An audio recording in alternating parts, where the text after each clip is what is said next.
يا مساء الجمال على احلى ناس في الدنيا، ازيكم عاملين ايه؟ يا رب تكونوا بخير، وحشتوني قوي. لو اول مره تشوفوني، انا تيسير وبشارك معاكم كل حاجه تخص العروسه والتجهيزات وتجربتي بعد الجواز. ما تنسوش تعملوا لايك للفيديو ده وتشتركوا في القناه وتفعلوا الجرس عشان يوصل لكم كل الفيديوهات الجايه، وتخشوا تشوفوا برضو باقي الفيديوهات اللي انا منزلاها، حاجات هتفيدكم جدا. ويلا بينا نبتدي الفيديو. بصراحه كده النيش بالنسبه لي هو شكله شيك جدا وحلو قوي، بس من وجهه نظري مش اساسي خالص، واللي تقدري تستغني عنه يبقى احسن. يعني بالنسبه لي ان هو حاجات، يعني حاجه بتاخد فلوس كتير بس هي مش اساسيه. انا كنت اصلا رافضه فكره النيش وما كنتش ناويه اعمل نيش من الاساس. كنت مجهزه حاجتي على اني هعمل بوفيه وسفره بس، لان البوفيه عملي واحسن بكتير، تقدري تستخدميه يوميا، مش زي النيش اللي تحطي فيه الحاجه وتفضلي خايفه تستخدميه عشان الشكل ما يبص. بس بصراحه ظروف خاصه كده خلتني اعمل النيش، والحمد لله. لكن برضو لحد دلوقتي مقتنعة ان البوفيه والسفرة افضل منه. وحتى لما عملت النيش كنت فاكرة ان 90 سنتي صغير، لكن للأسف طلع كبير. وكنت حابة ان حاجة تبقى صغيرة قوي. فنصيحتي لأي عروسة بتجهز، لو تقدري تستغني عن النيش يبقى افضل، وتعملي بوفيه وسفرة وخلاص. ولو عملتي نيش ما تخلوهوش مليان على الاخر، واللي تيجي بقى تبص وتقولك حاجتك قليله قوليلها عجباني وراضيه بيها وشكلها حلو وشيك، بس كده. عشان بقى ما حدش يجي يقولك لا الحاجه في النيش، اصل النيش قليل او حاجتك قليل.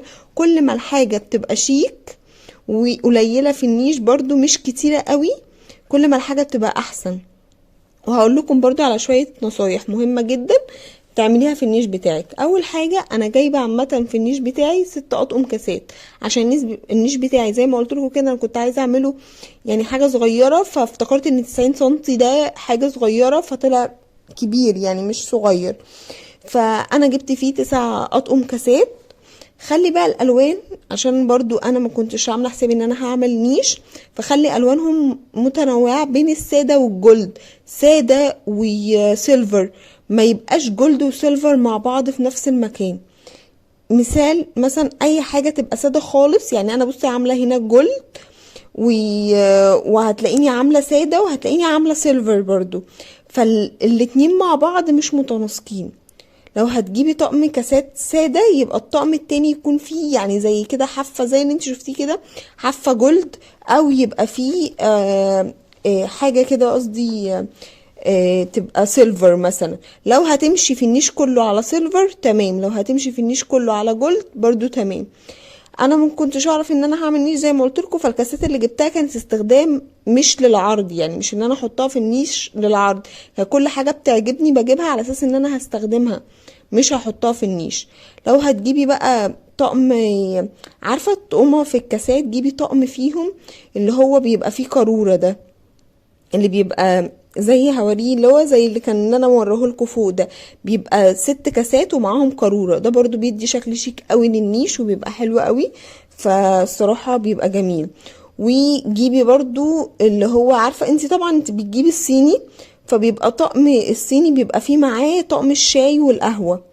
فطقم الشاي والقهوة ده برضو بيتحط في النيش، كده كده احنا ما بنستخدمهوش فبنحطه في النيش، فده برضو بيبقى حلو. بس ما تحطيش طقم الصيني كله او نص طقم صيني او ايا كان، ما تحطيش فيه الاطباق، لانك انتي هتبقى صعب انك انتي تخرجيها وتحطيها والكلام ده كله، وهتبقى برضو صعبة في انك انتي في الاستخدام يعني.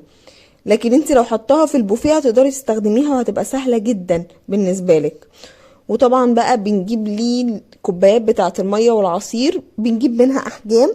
كده كده انت مش بتستخدميها غير عمليه، انك انت تستخدمي حاجات عمليه وحاجات بتتحط في النيش. في النيش جيبي اللي هي الحجم الكبير والحجم الصغير. وطقم الخشاف، طقم الخشاف برضو حلو قوي، بيبقى حاجه كده جميله، حاجه في النص كبيره معاهم 6 بتاعت. واهم حاجه برضو انت بتجيبي حاجه النيش، او بترصي قصدي النيش، جيبي الحاجات يعني رصي الحاجات على اللي هو على قد انك انت تقدري تستخدميها. زي انا مثلا كده، يعني انا اقدر اشيل الكوبايه واحطها استخدمها وبعد كده ارجعها تاني. الشكل بيختلف وبيبقى فيه نقص في النيش لما بشيل الكوبايه، بس بيدي يعني انك انت تقدري، بيدي شكل حلو. تاني حاجه انك انت تقدري تستخدمي الحاجه وترجعيها تاني مكانها بكل سهولة، احسن بقى من الكاسات اللي عاملة كده وعاملة كده والحركات دي ومبتعرفيش تشيليها اصلا، مش هعرف ارجعها تاني.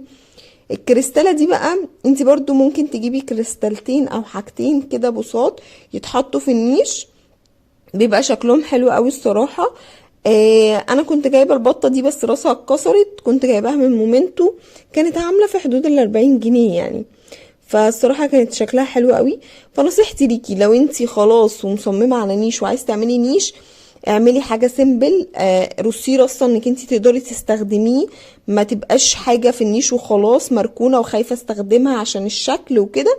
لا اما تعملي حاجة تانية زي رفوف كده جولد بتتعمل في البيوت، بتدي شكل شيك جدا في الريسبشن، وتحطي عليها انتيكات، الصراحة بتبقى جميلة قوي.